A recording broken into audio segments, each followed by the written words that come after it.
네, 여러분 안녕하십니까. 추석 연휴 잘 지내셨어요? 좋은 꿈 꾸셨는지 모르겠습니다.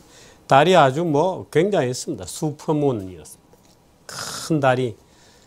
글쎄요, 저는 왔다 갔다 이제 달 보면서, 야, 참 멋있다. 옛날 사람들은 저 달을 보고 무슨 생각을 했을까 하는 그런 생각을 많이 해왔습니다. 여러 가지 그 물리학적 세계관, 또 현대인이 달을 보는 관점과 또는 이 달에 대해서 잘 모를 때 우리가 보는 관점.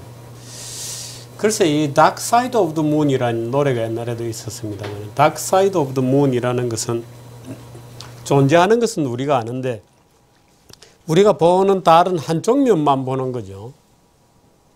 그 태양 불빛이 비쳐서 보는 거니까 한쪽 면만 보는 겁니다. 그러니까 뺑 돌아가면서 계속 한쪽 면만 보는 거니까. 이제 Dark Side of the Moon, 한쪽 면만 보게 되는 그런 것도 좀 생각해 보고. 저는 산에 갔다가 많은 분들을 또 만나기도 하고 그랬습니다. 북한산에 가서 도선사로 올라가서 쭉 한 바퀴 돌아서 100군데 올라갔고요. 100군데에도 많이 고쳤더라고요. 오랜만에 제가 가봤는데 많이 이제 그 계단을 아주 잘 그 절벽 위로, 옛날에는 그 조선시대 때는 100군데 올라가서 그 바위와 바위 사이를 뛰는 것으로서 18세가 넘어가면 한 번씩 젊은 애들이 가서 뛰었다고 하는데, 그 올라가는 계단도 없었을 텐데 그래도 곧잘 올라갔던 모양입니다. 아마 맨발로 올라갔을 거예요. 그래서 비봉으로 해서 하산을 했습니다. 거의 종주에 가까운 6시간 반 동안 천천히 걸었습니다만 아직까지 다리가 뻐근한 이 휴일의 후유증이 남아 있습니다. 잠시 후에 들려드릴 뉴스에서는 아마 여러분들이 처음 들어보는 특종 기사가 나갑니다. 정규제 뉴스는 한 번씩 여러분들이 다른 뉴스나 방송에서는 들어볼 수 없는 팩트들을 여러분들에게 들려드리는데, 오늘도 폭스바겐에 관한 대한민국 언론에 보도되지 않은, 세계 언론에도 보도되지 않은 새로운 뉴스를 여러분에게 들려드리도록 하겠습니다. 폭스바겐의 그 위선적 CO2 캠페인에 대해서는 계속 저희들이 폭로를 해드릴 생각입니다. 오늘의 주제 한번 보시겠습니까? 오정근 교수님 모시고 우리나라 글로벌 경쟁력에 대해서 미리 보는 환경이 있고요. 정규제 칼럼으로는 김무성의 역선택. 김무성 대표가 역선택을 했다는 것은 아니고, 김무성 대표의 소위 전화 걸어서 경선을 하겠다고 하는 그 제도가 자칫 잘못하면 역선택을 불러온다는 데 대해서 좀 역선택이 무엇인지 이런 거 가지고 좀 얘기를 하도록 하겠습니다. 유럽에서는 계속해서 이민 문제가 뜨거운 주제로 되어 있습니다. 오늘 아침자 9월 30일자 파이낸셜 타임즈에 마틴 울프라고 있습니다. 아마 여러분 마틴 울프에 대해서는 조금 자기가 내가 지식인 축에 든다 그러면 아마 이 이름 정도는 알지 싶습니다만은, 마틴 울프가 아주 독특한 칼럼을 썼어요. 저는 이 마틴 울프의 좌경적 성향에 대해서, 또 좌경수구적 성향에 대해서 좀 좋아하지 않습니다. 그런데 워낙에 이제 영향력이 있으니까 한 번씩 읽어봅니다만은, The benefits of migration are questionable 이렇게 되어 있습니다. 이민으로 인한 이익이라고 하는 것은 의심스럽다. The benefits of migration are questionable. 의심스럽다. 마틴 루프 자신은 이렇게 얘기해요. 나는 난민의 후손이다. 내 부모님은 히틀러를 피해 영국으로 도망오셨다. 히틀러를 피해 영국으로 도망간 사람을 난민이라고 할 수 있나요? 망명이었다 이렇게 표현하는 게 맞지 않을지 모르겠습니다만은, 우리가 생각하는 난민이라는 것은 내전을 피해서, 굶주림과 극도의 기아를 피해서, 근데 일반 정치적 상황에서의 그 망명이다 이렇게 표현하는 게 맞을 것 같은데 그래서 나는 유럽은 난민들을 수용할 도덕적 의무가 있다고 믿는다. 그러나 이민에 대해서라면 생각이 다르다. 쭉 내려가서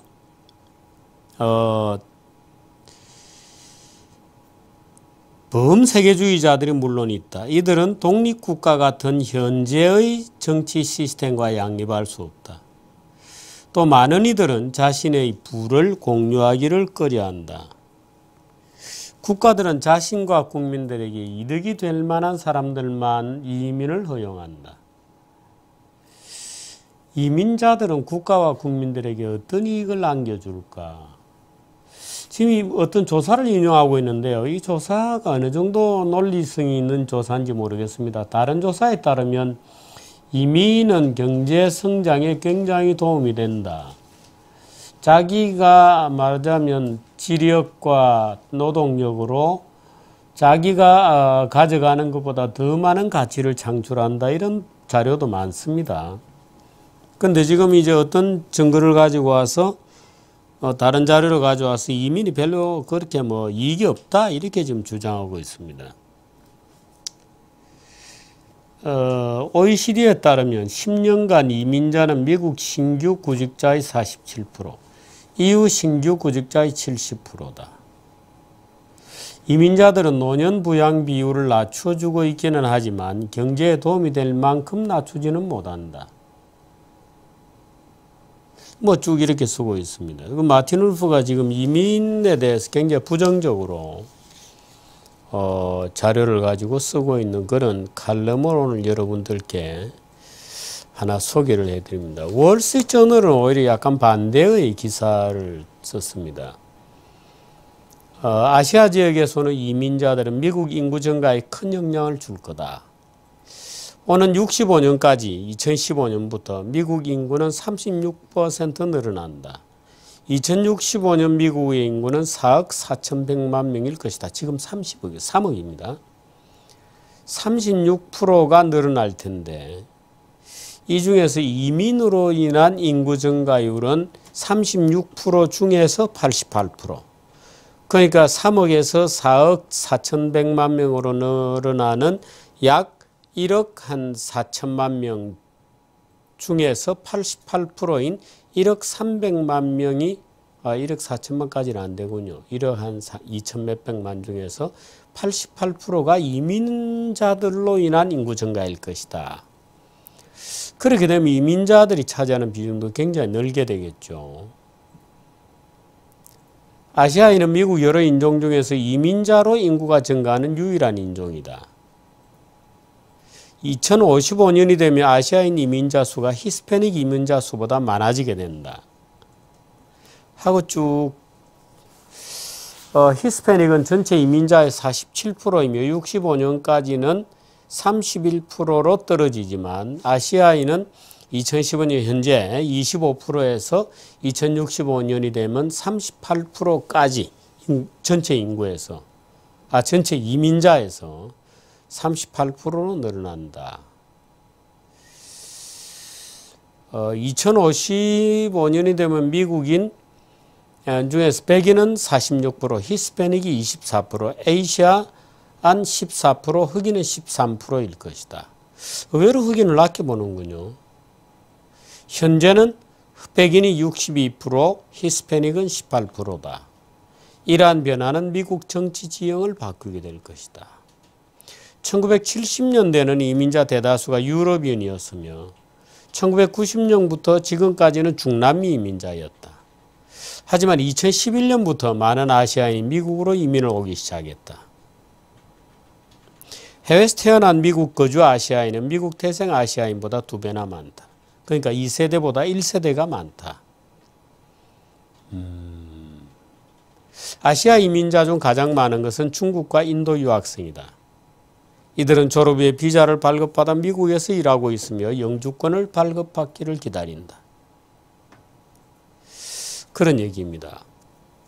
멕시코 이민자는 2007년을 기점으로 꾸준히 하락하고 있다. 전체 이민자 중에 멕시코 출신은 13%였다. 여러 가지 이유로 멕시코가 줄고 있다.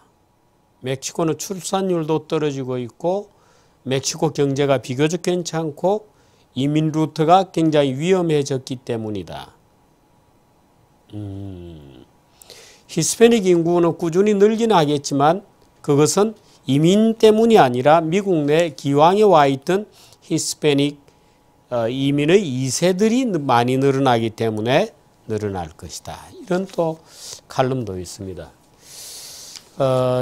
여러분들이 뭐 이 파이낸셜 타임즈에 제가 오늘 마틴 울프의 기사 하나하고 미리암 조던이라고 하는 Immigration Population Sin Rising 이민자 인구 증가에 관한 월스트리트저널의 칼럼을 두 개를 오늘 소개해 드렸습니다. 자, 폭스바겐에 대해서 정규제 뉴스에서만 들려주는 뉴스부터 뉴스를 듣도록 하겠습니다. 오늘의 뉴스 한번 자막으로 먼저 보실까요? 네, 폭스바겐이 지난해 유럽 자동차 중에서 가장 많은 330만 유로를 EU에서 로비 자금으로 썼다. 독일 언론의 보도가 있고요. 김정은 정권 붕괴와 관련된 구체적인 연구들이 이제 슬슬 나오고 있습니다. 국가 경쟁력 26, 이 얘기는 오정근 교수님과 함께 좀 들여다보도록 하겠습니다. 우리나라 성장률이 장기 저성장으로 들어섰다는 뉴스도 있습니다. 다음, 중국과 일본이 물량 공세를 경쟁하고 있다. 중국이 전 세계 SOC 산업에서 그야말로 폭주기관차처럼 달려가고 있다. 등등의 얘기가 있습니다. 이송현 아나운서부터 시작합니다. 부탁합니다. 9월 30일 수요일 오늘의 뉴스입니다.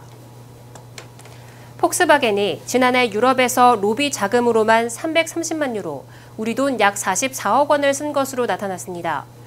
유럽에서 지난해 자동차 로비에 쓰인 금액은 총 1,800만 유로, 우리 돈 약 240억 원으로 집계됐습니다.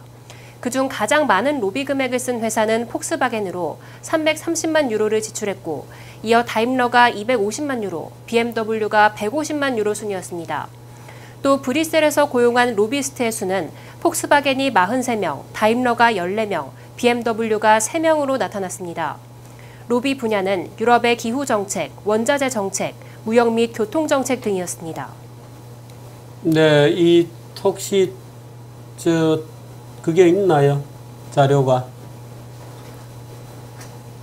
예, 아까 제가 자료를 찾아라고 했는데 홈페이지를 한번 보여주시죠. 예. Who is driving your policy라고 하는 lobbyfacts.eu라고 하는 단체에서 밝힌 겁니다. 근데 이거는 지금 공식적으로 로비스트를 등록하고 그 등록한 사람들에게 로비 자금으로 쓴 내역입니다. 폭스바겐이 330만 유로, 다임러가 벤츠가 250만 유로, BMW가 150만 유로. 그 밑에 사람은 고용된 로비스트의 숫자입니다. 14. 폭스바겐이 압도적으로 많은 43명, BMW는 8명 이렇습니다. 그야말로 43명을 브뤼셀에 파견해 놓고 있습니다. The car lobby is one of Brussels' most powerful, spending more than 1,800만 달러 이상이 2013년에 to influence EU climate 기후변화, energy, trade and transport policy를 결정하는 데 영향력을 미치기 위해서 카 로비들이 벌어졌다. Who is driving EU policy? 누가 EU 정책을 몰고 다니는가? 폭스바겐이다 하는 lobby by facts.eu 의 홈페이지에 나와 있는 폭스바겐에 대한 기록입니다.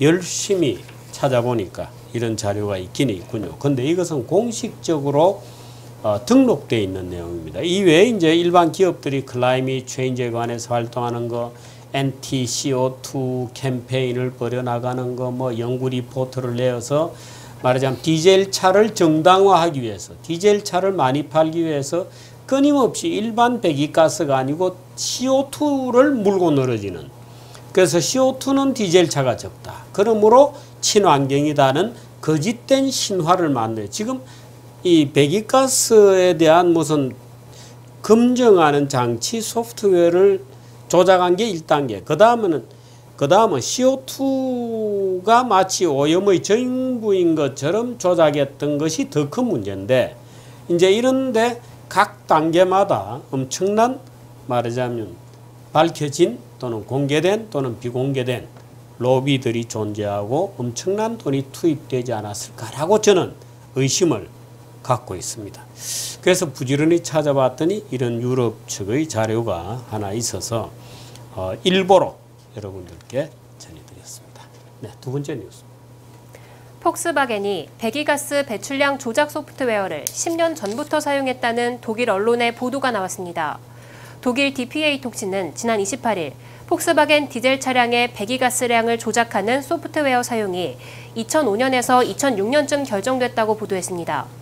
또 DPA 통신은 사퇴한 마틴 빈터콘 전 폭스바겐 회장이 취임되기 이전에 이 같은 불법 소프트웨어 사용이 결정됐을 것이란 의혹을 제기하기도 했습니다.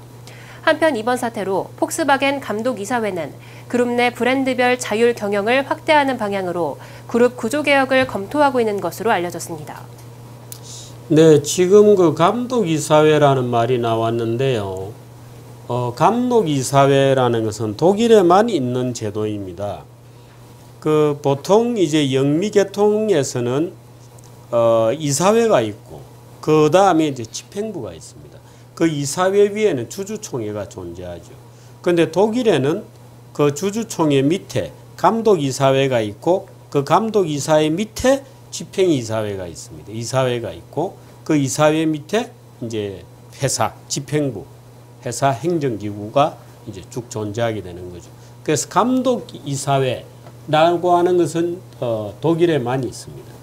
이 감독이사회를 지배구조의 모범인 것처럼 주장하는 우리나라 일부 좌익 경제학자들도 있습니다. 뭐 참여연대 이런 데 몸을 담았던, 지금 참여연대의 공식 입장은 뭔지는 제가 모르겠습니다만은 한때 참여연대 이런 데서 활동했던 상당수 이제 소위 반기업 운동가들, 반재벌 운동가들이 주장하는 게 바로 이 독일의 지배구조를 가져와서 감독이사회는 공공이 들어가서 감독이사회를 구성하고 그 공공이 지배구조의 정점에 서서 소위 회사 내의 이사회를 감독하고 뭐 이제 이런 식으로 되어 있는 겁니다. 그런데 예를 들어서 영미계통에서는 이사회는 주총에서 뽑는다 이렇게 되어 있는데 이 감독이사회는 주총에서 뽑기 이전에 주총에서 뽑는 사람, 주총에서 물론 형식적으로 뽑습니다만은 노조 대표, 채권자 대표,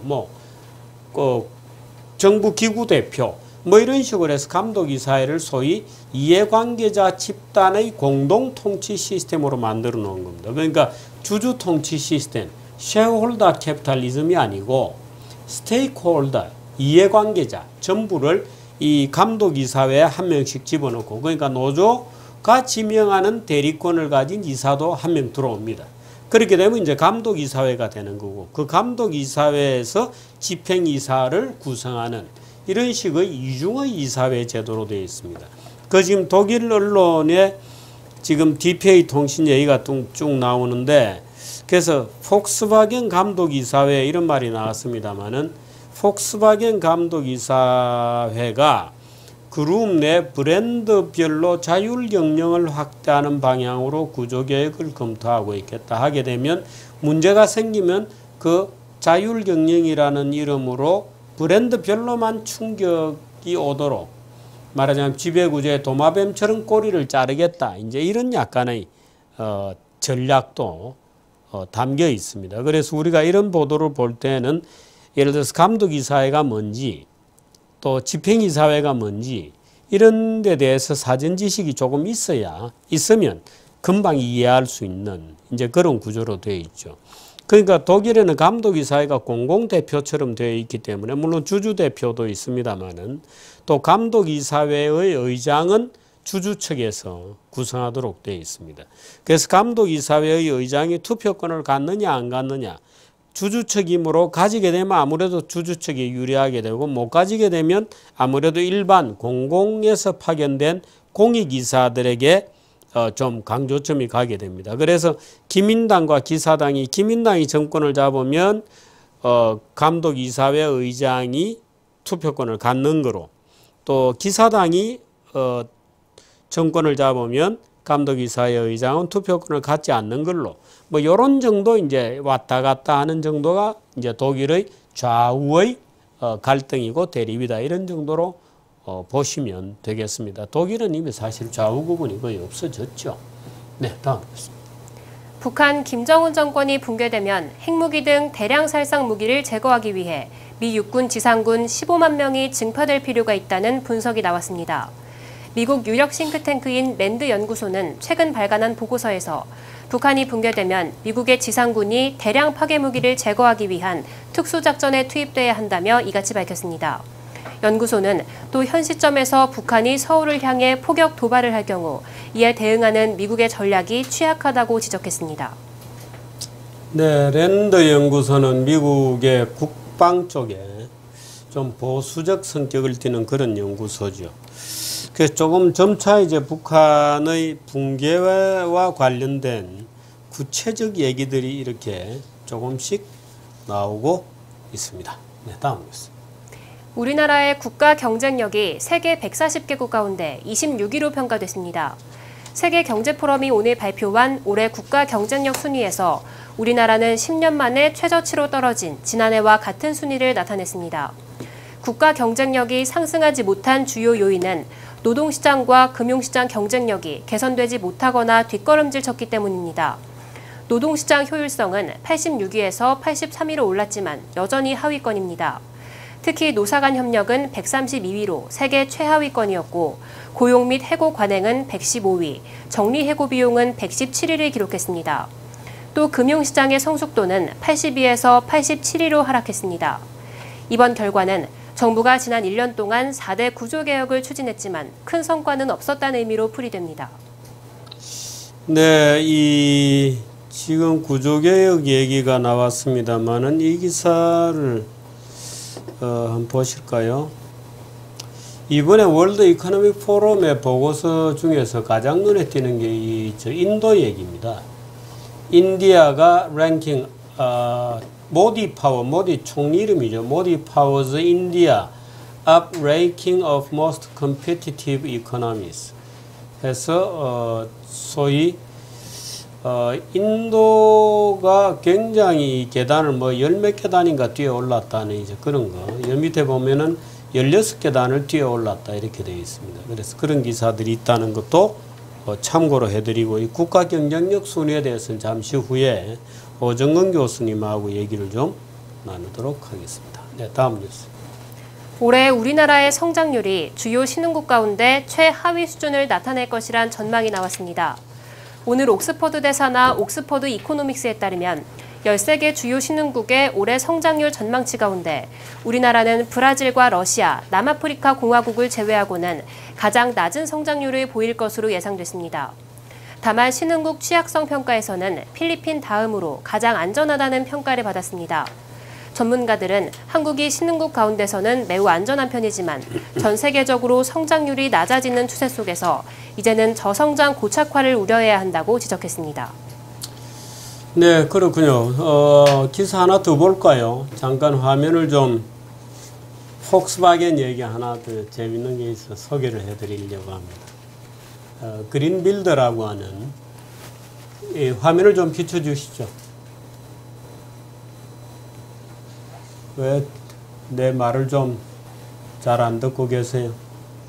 폭스바겐의 폴루션 스캔들, blame Hitler and post-war politics 이렇게 되어 있습니다. 그린빌더라고 하는 글쎄 제목을 보면 약간 좌측일 것 같죠. With roots that trace directly back to Adolf Hitler and Nazi Party, is Volkswagen pollution cover-up such a surprise? 이렇게 되어 있습니다. 왼쪽 밑에 보면 아돌프 히틀러가 이 차, 이 딱정벌레죠, 비틀. 볼크스바겐 이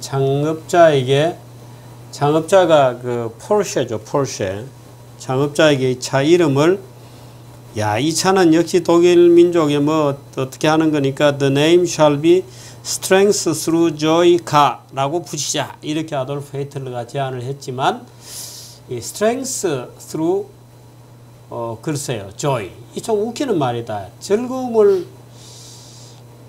통한 강력함의 뭐 좀 웃긴다 이렇게 해서 폭스바겐으로 국민차다 이렇게 나중에 바뀌게 됩니다. 그래서 나중에 회사 이름을 쓰게 되는데 크래프트 두르흐 프로이데 바겐 이렇게 아돌프 히틀러가 불렀군요. Strength through joy car 이렇게 폭스바겐의 연원에 대한 얘기들이 별별 얘기들이 다 나왔습니다. 히틀러까지 나왔습니다. 광고 하나 보시고 오정은 교수 만나겠습니다. 왜들 쳐다보지? 2, 뭐 묻었나? 3, 기분 나쁘지 않은데? 4, 예쁜 게 다는 아니지. 5. 이건 노트만 되는 거야. 1, 샀고 2, 카드 어딨지? 3, 집에 놓고 왔나? 4, 그럼 삼성페이로 샥 5. 땡큐 노트 Samsung Galaxy Note 5